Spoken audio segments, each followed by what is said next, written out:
Tupirani da Hora Lores, pastor da Igreja Geração Jesus Cristo, 2 vezes condenado pela justiça brasileira, com opiniões muito fortes. Eu amaldiçoo esta cidade do Rio de Janeiro.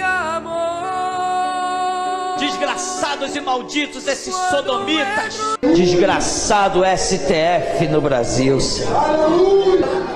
Ó Deus, que aqueles juízes não morram de causas naturais, que os seus ossos apodreçam. Sobrou até para instituições extremamente específicas, tipo Detran, mas sinceramente eu acho que esse ódio é até que válido. Que malditos e desgraçados, miseráveis e mulambeiros sejam esses fiscais do Detran. Ó Deus, que o prédio da OAB pegue fogo e que não sobre pedra sobre pedra. Com polêmicas de 10 anos atrás. Igreja Pentecostal Geração de Jesus Cristo. A confusão começou quando os fiéis foram abordados por guardas suspeitos de pichar este monumento em Ipanema. Eles negaram o vandalismo, mas acabaram sendo levados para a delegacia. Nos últimos meses, mensagens religiosas como esta se multiplicaram pela cidade. No corredor, o delegado deu uma cabeçada neste pastor que estava do lado de fora da sala. Ele saiu pelo corredor do fórum, empurrando um, dando cabeçada em outro, no caso em mim, me deu uma cabeçada, ele passou na minha frente e deu uma cabeçada. Os fiéis que estavam com o religioso hostilizaram o policial. Foi quando ele sacou a arma, disparou e depois fugiu. Carlos Gomes foi atingido na barriga e levado para o hospital. E claro, não podia esquecer, também é compositor musical. Cortam cabeças, esquartejam, é tudo normal. Escola de assassinos ensinando mal. O que será que fundamenta as crenças de Tupirani? Ele tem esperanças nesse mundo? Como ele vê a política brasileira? Foi o que eu tentei descobrir durante uma conversa que eu consegui ter com ele. Ah, como eu sou um boboca, a minha câmera ficou em miniatura 80% do tempo. Mas não tem problema, é bom que o pastor fica bem destacado. Opa, grandíssimo Tupirani, e aí, como é que você tá? Tudo bom, João? Boa tarde pra você, meu amigo. Tá tranquilo?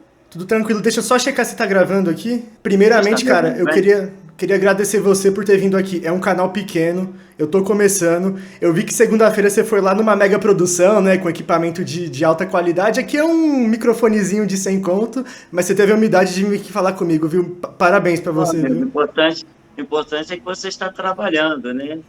E ninguém começa gigante, né?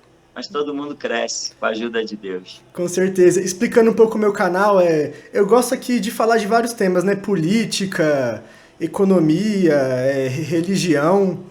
E eu vi que o senhor recentemente teve um boom, né? Seus vídeos tiveram um alcance gigantesco, né? Pela forma incisiva que você fala, né? A forma agressiva, e eu vi que você ganhou bastante seguidores. Eu queria saber, como é que começou esse seu contato com a religião, até você fundar a igreja, até você virar pastor? Você poderia contar um pouco? A minha conversão, ela já data de 40 anos atrás, né?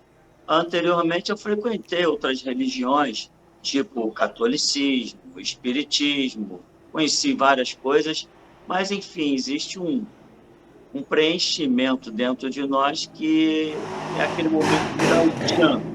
Aconteceu. E então isso só aconteceu mesmo na minha vida há 40 anos atrás, quando eu visitei uma igreja evangélica. E dali, naquele dia, eu tive um sentimento que eu nunca mais... Foi a virada de chave, né? Aquilo foi a chave para a minha vida. Então, dali eu comecei a caminhar, lendo Bíblia. E pelo futuro fui acabar fazendo seminários de teologia.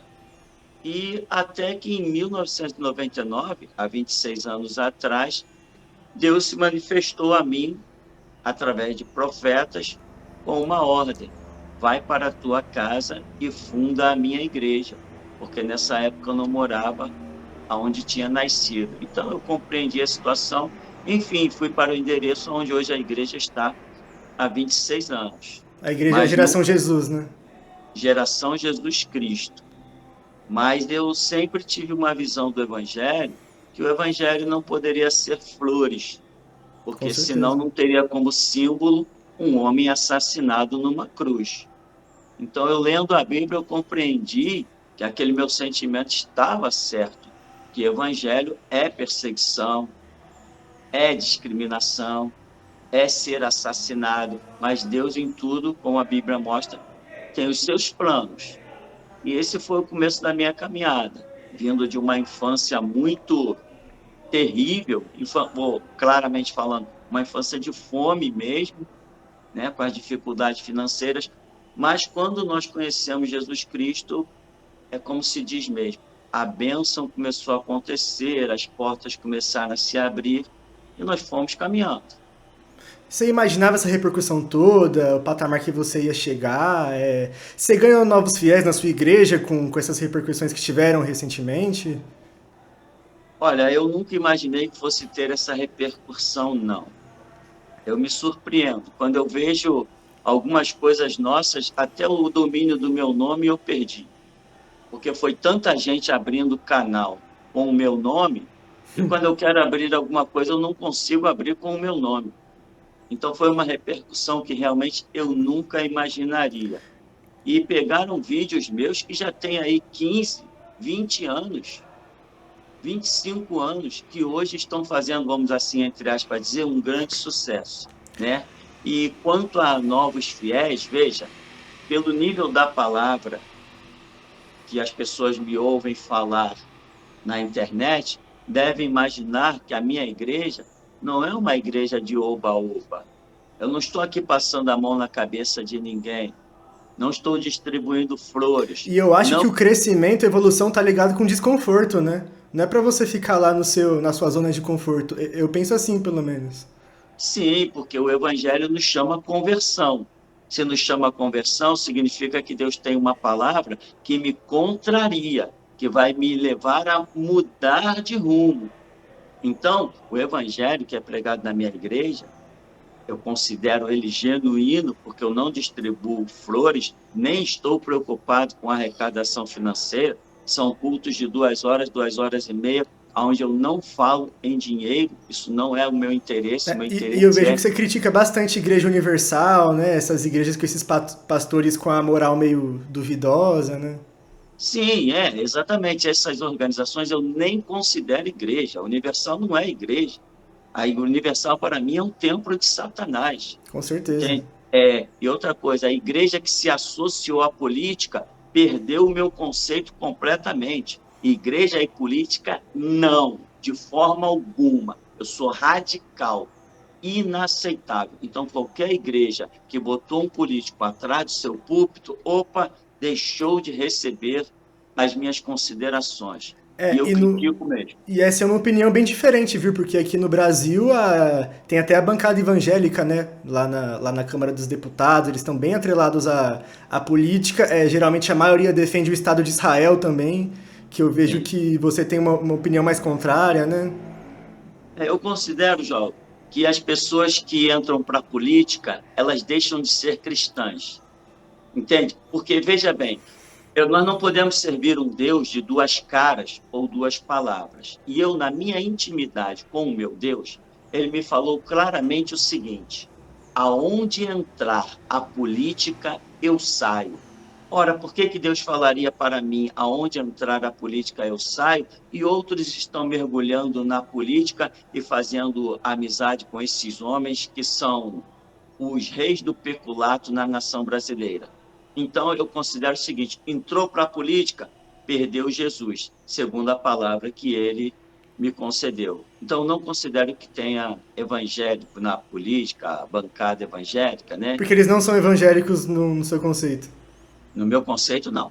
Não tenho nenhum respeito a eles como evangélico. Se um cristão apertou a mão de um político, ele já perdeu o crédito para mim. Entendi. Se tem uma coisa que provoca a minha ira, é o nome político. Eu vou te ser bem claro. Eu nunca vi tanto ladrão, nunca vi pessoas tão especializadas para roubar como esses caras. Por favor. Não só os políticos, né? O nosso judiciário também, você vê os privilégios que ele tem, os salários que eles têm, né? Para não prender bandido e acabar prendendo um pastor, né? Que você foi condenado a 18 anos de prisão. Foi pelo que exatamente que você fez? Pois fui condenado a 18 anos por uma historinha furada de antissemitismo. Aí eu te pergunto, Um pastor tem como ser antissemita? Um pastor tem como discriminar alguma pessoa? Não, Um porque evangélico. Jesus era Hã? judeu, né? No caso. Sim, Jesus tem a sua raiz judaica. Sim, Então, veja, não existe essa discriminação. Agora, que eu discorde de coisas pelo meu entendimento bíblico, aí eu sou livre para discordar. Por exemplo, hoje você vê muitos pastores pregando, dizendo Israel é o povo santo. Eu digo, não, esquece. O povo santo é a igreja que está dando sangue por Jesus com Cristo. certeza. Israel não é santo porque eles cuspiram na face de Cristo. Durante 2000 anos, o evangelho está sendo pregado e eles continuam perseguindo cristãos e matando cristãos. Então não me vem com esse papo de Israel, povo santo.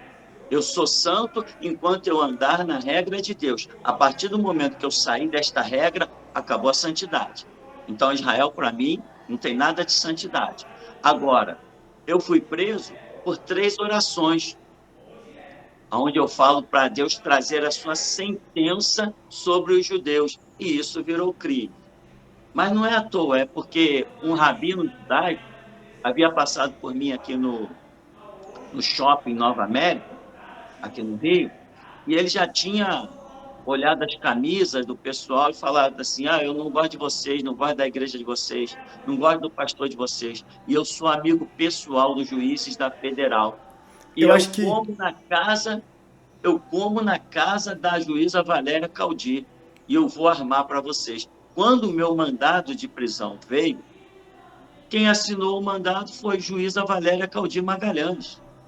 Numa lei que era de 3 a 6 anos, ela me deu 18, tudo para agradar os amiguinhos dela, judeus. Nossa, cara. Mas não podemos esquecer um detalhe: cadeias e algemas nunca denigrem um cristão. Com certeza. O que é mais importante está intacto, né? Eles não Exato. conseguem tirar isso nunca. Eu vi que teve uma música também que ficou bastante famosa, né? A Escola de Assassinos, né? Um pessoal achou engraçado, outro pessoal achou muito exagerado. Mas, cara, se você for ver, o Alcorão ele é exagerado, né? O Maomé ele casou com uma criança de 9 anos, não foi isso? Exato. Sim.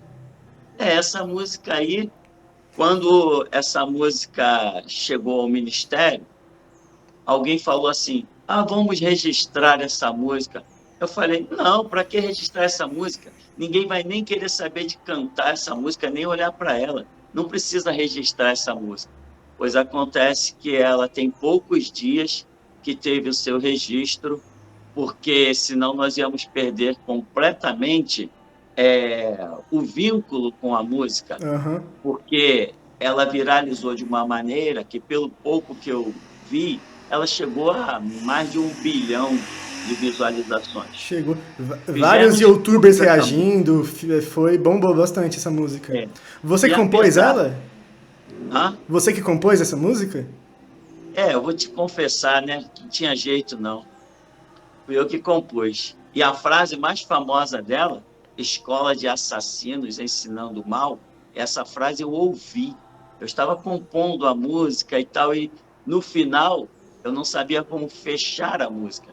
E eu ouvi uma voz falar no meu ouvido, escola de assassinos ensinando o mal. Caramba. E essa é a frase mais famosa da música.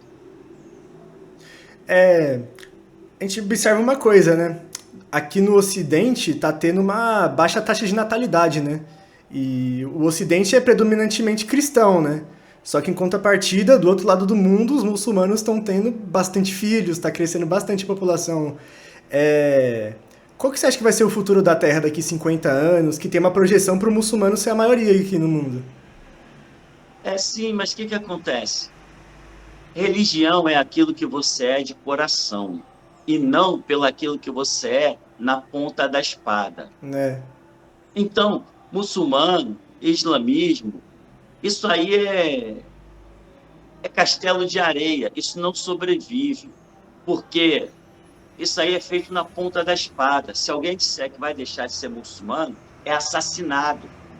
Não, você já nasce muçulmano e não pode nunca deixar de ser, é o que eles dizem. Então, isso aí não preocupa ninguém em verdade. Entretanto, há uma visão natural, realmente, por uma questão de natalidade, o islamismo já está previsto há anos atrás que ele dominará o mundo. Só que as pessoas não estão contando com uma coisa: nós chegamos ao fim da era da igreja.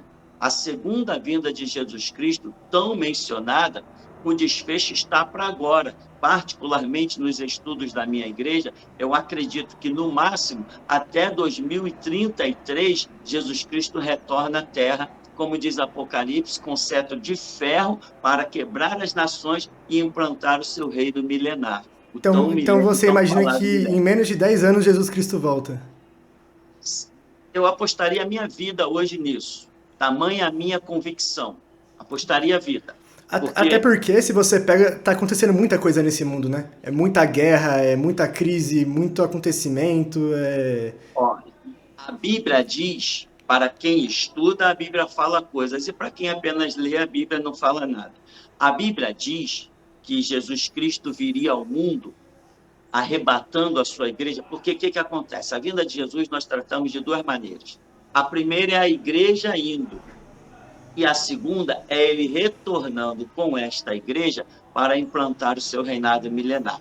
Isso é o que diz a teologia e os textos bíblicos com muita clareza. Então, para quem ler a Bíblia, sabe que... Ia falar um detalhe importantíssimo aqui.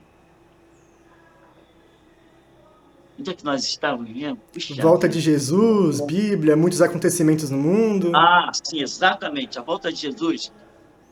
O momento crucial dessa volta de Jesus, eu vou repetir, enfatizar, a Bíblia diz que quando Jesus estiver para voltar, algumas coisas estarão acontecendo.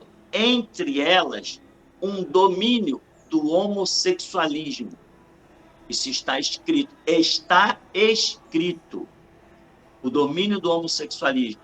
E outro detalhe da volta de Jesus é: uma guerra estará cercando Jerusalém. Então, nós temos esses dois detalhes indubitáveis: homossexualismo e uma guerra que cercará Jerusalém. O homossexualismo já emplacou, já virou lei. Se você pensa diferente, você é homofóbico. O homossexualismo já se cumpriu. Eu tenho uma pergunta. Eu só estou esperando uma coisa: a guerra cercar Jerusalém. Você acha que esse aumento do homossexualismo é algo que foi natural, ou você acha que tem um grupo de pessoas por detrás disso, tem interesses de, sei lá, alguma elite, algo do tipo? Sim, certamente que existe um grupo de pessoas, mas veja, acima deste grupo de pessoas, o homossexualismo não é opção, ao contrário do que muitos estão querendo dizer. Homossexualismo é possessão demoníaca. Eu vim de uma linha de espiritismo, eu frequentei terreiros de macumba, eu quase fui pai de santo, e lá tem os trabalhos que faz um cara virar mulher e faz uma mulher querer virar homem. É invocado uma entidade para que a entidade se aposse daquela mulher e ela passa a gostar de outra mulher. É invocado um trabalho e a entidade se apossa do homem, ele olha para uma mulher e ele odeia, mas ele olha para outro homem, ele se sente arrepiado e atraído. Trabalhos desse tipo com entidades especiais. Então, o homossexualismo é um mover satânico. As pessoas não gostam de ouvir, mas eu tenho direito a ter a minha opinião. Homossexualismo é possessão demoníaca. E tem mais, na minha igreja tem a solução, tem a cura. Você acha que tem a parte científica também? Porque, por exemplo, a testosterona média do Brasil, se eu não me engano, ela tá caindo, né? Isso por muita coisa.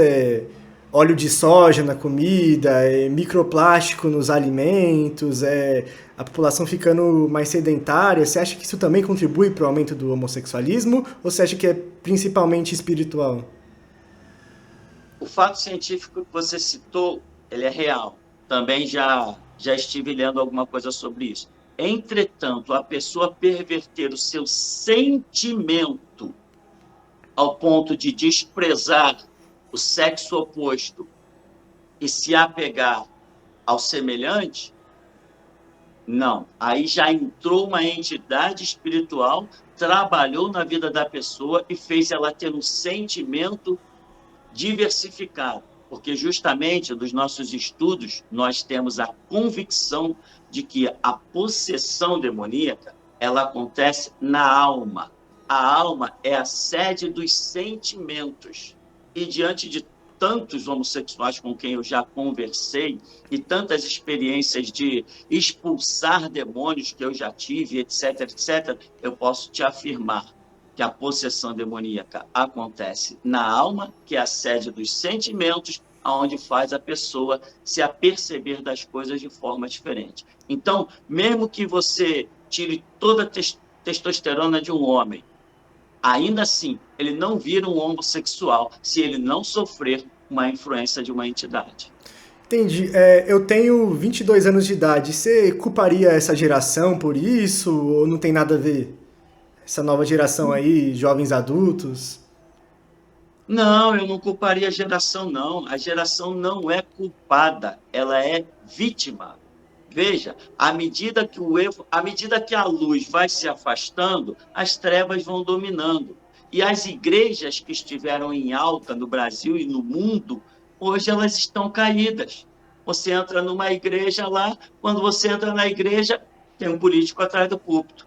Você permanece na igreja, o pastor para 3 vezes para pedir dinheiro com mentiras, dizendo que o dinheiro é para uma coisa, o outro dinheiro é para outra e o outro é para outra. Quando, na verdade, o camarada tem até programa de televisão, tem um carro de 250 mil, ele não precisa de dinheiro. Ele mora no Recreio dos Bandeirantes, ele tem mansão na Barra, mas ele está, como disse Jesus, né? O falso pastor, ele é mercenário, ele trabalha por dinheiro. Então, essa queda da espiritualidade da igreja, que Jesus disse, vós sois o sal da terra, vós sois a luz do mundo, esta queda da igreja deu espaço a um levante dos espíritos malignos. E assim, eu não culpo a geração. Entendi. Eu culpo a igreja. A igreja é culpada do caos espiritual que hoje a sociedade se encontra. Até porque, não sei se você é muito ligado à rede social, essas coisas, mas, tipo, de uns 3 anos pra cá, a minha geração, a geração Z, teve um boom enorme no catolicismo. O que você pensa do catolicismo exatamente? Eu já vi que você fez algumas críticas, né, falando que tem a parte da idolatria deles. Você acha que a Igreja Católica ela é uma falsa igreja? Ela é aliada? O que você pensa? Joel, veja, eu sou um seguidor da Bíblia. O lema da minha igreja é Bíblia sim, Constituição não. Porque eu quero mostrar o quanto eu sou radical. Quem quiser, escolha para a sua vida a filosofia e a lei que quiser. Eu decidi viver e morrer pelo Evangelho de Jesus Cristo. Então, o Evangelho de Jesus Cristo, ele condena o catolicismo. Não vou dizer condena o catolicismo, eu vou dizer, ele condena a idolatria. Então, quando ele condena a idolatria, ele condenou o espiritismo, ele condenou o budismo, ele condenou o catolicismo e tudo o mais que for enquadrado com bonecos de gesso, como eu costumo chamar, Jesus Cristo está condenando. Então, eu tenho aversão por essas religiões. Aversão do que sentido? Aversão à doutrina, não são as pessoas, porque eu também fui espírita. Não ia desejar a morte de um espírito. Fui católico, não ia desejar o mal de um católico. Não é essa a filosofia. Mas a nossa grande briga, a nossa grande guerra é uma guerra ideológica. E assim eu abomino o catolicismo, o espiritismo. A Bíblia condena, não invocarás os espíritos dos mortos, o que é uma prática patente em toda a linha de espiritismo. Inclusive, a minha avó, ela era líder de terreiros de linha branca, etc. Então, o que a Bíblia condena, eu, como quem crê que a Bíblia é a palavra de Deus, eu condeno também. Nessa parte eu ainda estou aprendendo, eu fico bem em cima do muro, mas se eu não me engano os católicos se defendem falando que eles não adoram, adorar é só a Deus, eles veneram, mas enfim, isso é uma grande discussão, né? O que eu queria te perguntar também... Mas eles rezam missa para os mortos, né?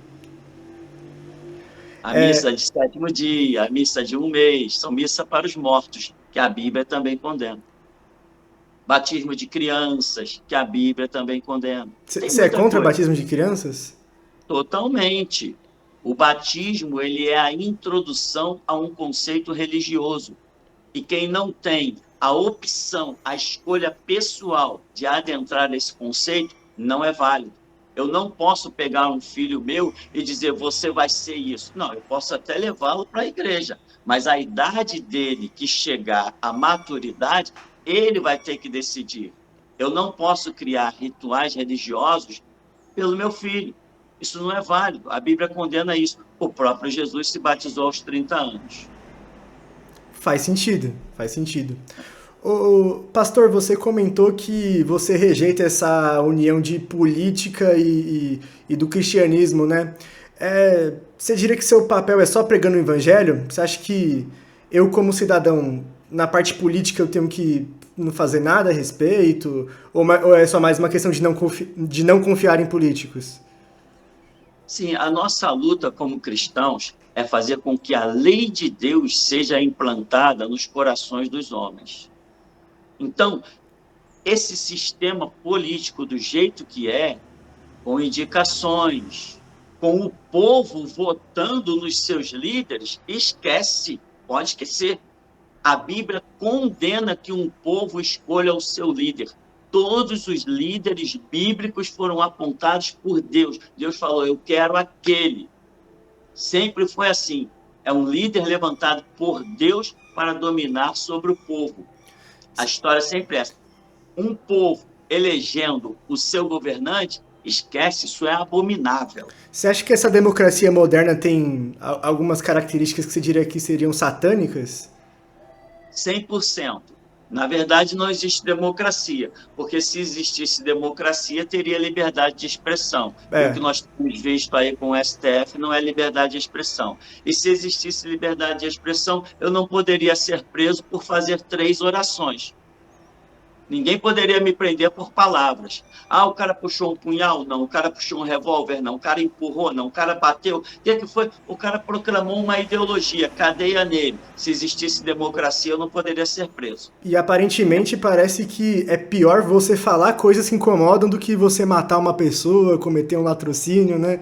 Você sofre mais punições. Ora, eu peguei 18 anos e as pessoas que fizeram amizade lá comigo no Bangu 8 ficavam rindo. Como é que é, pastor? 18? Aqui, ó. Eu sou acusado de pedofilia, pastor. Peguei 10. O outro absurdo, veio. Né? Eu sou acusado de fazer... Eu fui enquadrado como o maior traficante do Rio, pastor. Eu fazia transporte de maconha para o aeroporto no meu táxi e peguei formação de quadrilha. Peguei 14 anos. Como é que o senhor pegou 18? O sistema é completamente louco, né? Como é que um homem, por palavras ideológicas, pega 18 anos, enquanto que outro, por pedofilia, pega 10, e o outro, por tráfico internacional, porque ele fez no aeroporto, tráfico internacional, pega 14. Pastor, mas sabe o que eu acho que foi? Lembra suas palavras à cidade do Rio de Janeiro lá? Tem um pessoal falando que o motivo da operação foi suas palavras, cara. Você acha que elas tiveram esse poder mesmo? Eu acho que elas tiveram muito mais que esse poder, que as pessoas que estão de fora não veem as coisas que estão acontecendo aqui no Rio de Janeiro. As coisas estão acontecendo mesmo e vão continuar acontecendo, e daqui para frente, a população, não só a nível de Rio de Janeiro, mas a nível de mundo, pode esperar que não vão melhorar. As coisas não vão melhorar. As coisas vão ser mergulhadas em caos cada vez mais profundo, até que Jesus retorne e pise no Monte das Oliveiras. É isto que a Bíblia diz. E eu sou apenas um porta-voz. Quando eu amaldiçoo, quando eu lanço uma mensagem de catástrofe, eu estou só repetindo aquilo que o Senhor já me disse. Entendi. Indo para umas perguntas agora mais descontraídas, né? Chegar de falar de coisa mais séria. Eu gosto muito de heavy metal, pastor. Tem uma banda chamada Slayer, você conhece? Não. Eles têm uma música chamada Antichrist, se chama O Anticristo. Você acha que é pecado escutar esse tipo de música? Veja, o nome de uma banda é uma coisa, e a essência do que eles proclamam é outra. Então, eles não acreditam, mas eles têm uma música chamada O Anticristo. Você acha que isso é pecado de algum jeito? Veja, o pecado é o que você pratica, não é o que você ouve. Uma pessoa pode chegar para mim e falar o que ela bem quiser. Eu não estou pecando por ouvir. Agora, se eu deixar que aquela ideologia, sendo ela contrária aos princípios de Deus, passe a fazer parte dos meus sentimentos e da minha mente, aí eu começo a me afastar de Deus, eu começo a trilhar um caminho de pecado. Não é Entendi. por ouvir, mas é por praticar. Ó, galera, heavy metal tá aprovado, tá? Outra pergunta, ó. Desculpa aqui o palavreado, vou abaixar nossa conversa. O que você preferia? Filha puta ou filho viado? Rapaz, veja, o, nós vivemos e procuramos dar princípios às pessoas, mesmo que tenhamos vindo, vamos dizer, alguém que tenha vindo do homossexualismo, ou alguém que tenha vindo da prostituição, mas se a pessoa passa a conhecer os princípios de Deus, são esses princípios que ela vai querer levar adiante, não só para a sua família, porque o evangelho não é familiar, mas para todas as pessoas. Então, eu não preferiria nenhum nem outro. Mas Eu qual você iria acha que tá mais lutar. difícil da salvação? Qual que tá mais longe da salvação? Ou você acha que não tem resposta? Não, a Bíblia diz que os mentirosos não herdarão o reino de Deus. Então eu não vou classificar, por exemplo, um pedófilo está mais longe da salvação que um mentiroso? Não, a Bíblia nem enfatiza que os pedófilos não herdarão o reino de Deus, mas diz que os mentirosos não herdarão o reino de Deus. Ela diz, por tuas palavras tu serás julgado, por tuas palavras tu serás condenado. Não diz que é pelo teu homossexualismo, pela tua prostituição, pelos teus assassinatos, pela tua pedofilia, diz pelas tuas palavras. Então, para Deus, o conceito de palavras, ideologia que você profere, isso talvez seja bem mais sério do que uma queda numa pedofilia em que a pessoa depois se recupere. Porque Entendi. Jesus Cristo morreu pelo pecador, né? Por todos os nossos pecados, né? Exato. Mais uma pergunta. O que você acha do crente que assume a mãe solteira com 3 filhos, sendo um de cada pai? Você acha que é problema isso ou não? Eles estão seguindo a palavra do jeito certo? Poxa, parabéns, gostaria de conhecer esse homem. Esses são verdadeiros homens, que sabem olhar para a criança de outro e considerar um filho seu. É porque sabe que essa Sabe? discussão na internet é absurda, pega fogo essa discussão. Não. Veja, uma mulher não é porque ela teve 3 maridos que ela deixou de ser mulher. Nós não vamos julgar a pessoa pela sua história, mas sim pela sua história de vida, mas pela sua história de caráter. Às vezes a mulher teve 3 tropeços na vida, mas ela é uma pessoa digna. Então eu aplaudiria uma pessoa que assume uma mulher com filhos de um de cada pai. Eu diria que esse cara é nota 10. Até porque tem cada mulher aí que é virgem, é o demônio em pessoa, né? Isso aí não define nada. Entendeu, meu amigo? Então, não quer dizer, o que importa no ser humano é o caráter dele. E o melhor caráter de um ser humano é quando ele se deixa modelar pelos ensinamentos do Evangelho de Jesus. Não existe melhor cidadão do que aquele que se curva à lei de Deus. Esse é o melhor. Então, não importa se a mulher tinha 10 filhos, isso não importa. Outra pergunta, você já ouviu falar no Renato 38? Ouvi, ele esteve aqui no Rio, mas nós não conseguimos nos encontrar. Vocês precisam marcar uma conversa, viu? Ele falou que queria trocar uma ideia com você, cara. Eu estou aguardando, acho que nós estamos com um novo contato aí, eu estou aguardando para ver se vamos conseguir fechar. Mas parece que tem que ser virtual, né? Porque ele é de São Paulo, não é isso? Então, eu não sei nem se ele tem residência fixa. Se eu não me engano, ele tinha saído do Brasil também. Ele é uma baita figura, viu, cara? Andarilho. Cara, você tem algumas palavras finais aí? Você tem esperança que as coisas vão melhorar? Que Cristo vai retornar logo? Pode falar aí.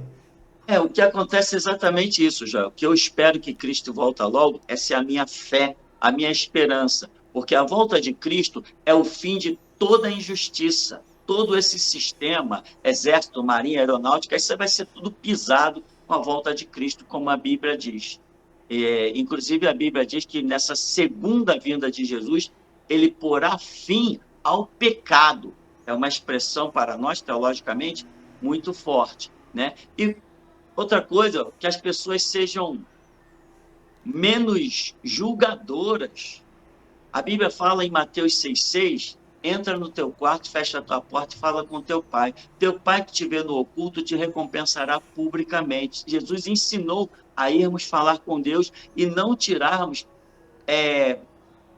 conclusões precipitadas.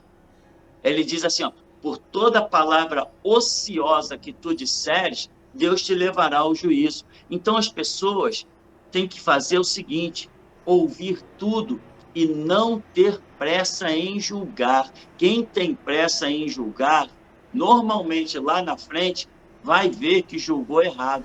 Colocou alguém inocente no corredor da morte. É o que mais nós estamos vendo por aí. E nós precisamos olhar para o ser humano, cada uma pessoa, como uma pessoa necessitada de Deus. E veja, se eu posso ajudar, eu ajudo. Se eu não posso, eu não ajudo. Mas eu não tenho que estar empurrando ninguém na cova se Deus não me mandou empurrá-lo para a cova. Essa é uma filosofia da minha vida. Entendi, isso está pastor. fundamentado nas minhas orações e tudo mais. Então, você comentou sobre não julgar, né? Mas você não acha que, por exemplo, uma pessoa que não tem muito contato com a igreja, não tem muito contato com a religião, vê essa sua forma agressiva, será que ela não vai pensar que você está julgando ela? Já parou para pensar nisso? Pode ser que ela pense, mas se ela analisar a forma que eu estou falando, eu não estou julgando, porque eu sempre transmito uma palavra bíblica e fundamentado nesta palavra bíblica é que eu venho com o meu sim, sim e o meu não, não. Então, se tem um julgamento aí, é um julgamento da própria palavra, não é uma ideia minha. Eu não parto para debater ideias minhas. Eu não trago à luz ideologias minhas. Eu vivo exclusivamente do Evangelho. São os textos bíblicos, é a questão teológica de Gênesis e Apocalipse. Se alguém se sentir ofendido com o que eu prego, eu só posso dizer uma coisa, sinto muito, mas não vou parar de pregar aquilo que eu acredito ser a interpretação da palavra de Deus. A minha forma veemente de falar é simplesmente incontrolável. É o que acontece dentro da igreja quando nós chamamos de unção, presença do Espírito de Deus. Santo, isso. Então, eu estou falando baixinho, mas daqui a pouco não tem. Eu perco o controle disso. Então, as pessoas precisam ter mais calma. Por exemplo, quer ver uma coisa que muita gente critica? O cara falou palavrão.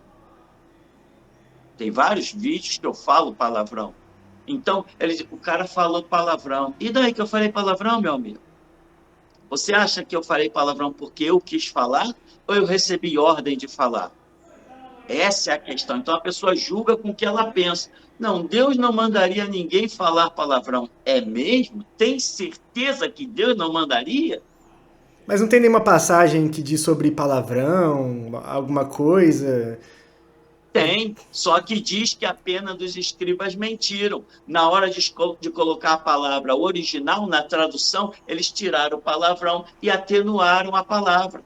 Se você for em Mateus capítulo 23, você vai ver que o discurso de Jesus ali está explodindo. E ali, em Mateus 23, Jesus citou vários palavrões. Quando foram traduzir a Bíblia para o português e outros idiomas mais modernos, eles cancelaram o palavrão e colocaram palavras mais atenuantes. Por isso a Escritura vai dizer já de longo tempo que a pena dos escribas mentiu.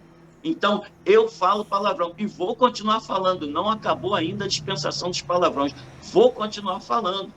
E se alguém quer me criticar, tem liberdade. Mas vai primeiro fazer uma oração e fala com Deus. E pergunta para Deus se eu estou certo ou se eu estou errado. Se Deus disser ele está errado, pode me massacrar.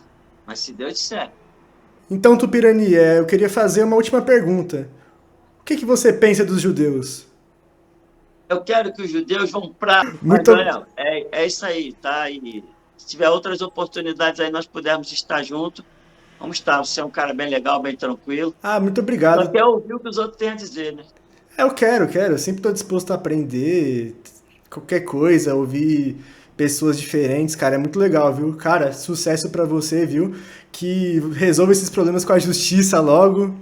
Ou que a justiça divina seja feita, né? Exatamente, é o que nós aguardamos, porque, veja, retroceder é impossível. Se puderem me matar, tentem, mas me calar é impossível. Pode ser que seja fácil me prender, me matar, mas me calar é impossível. O que eu sinto por dentro, eu sou só um vaso de barro. As coisas nascem dentro de mim e saltam pela minha boca, sem que eu planeje nada, sem que eu estude nada. Eu sou esse cara e eu fiz um pacto com Jesus. Eu disse assim: Senhor, me deixe ouvir a tua voz. E se o Senhor me permitir saber a sua vontade, o Senhor verá que tem na terra um homem para lhe obedecer. E essa é a minha realidade. Muito obrigado. Viver é Cristo, morrer é lucro. Agora para fechar, escola! Escolas de assassinos ensinando mal. Até mais, pastor. Deus te abençoe. Valeu, Gelo. Muito Grande obrigado. abraço, amigo. Tchau, tchau. Tchau. Com Deus.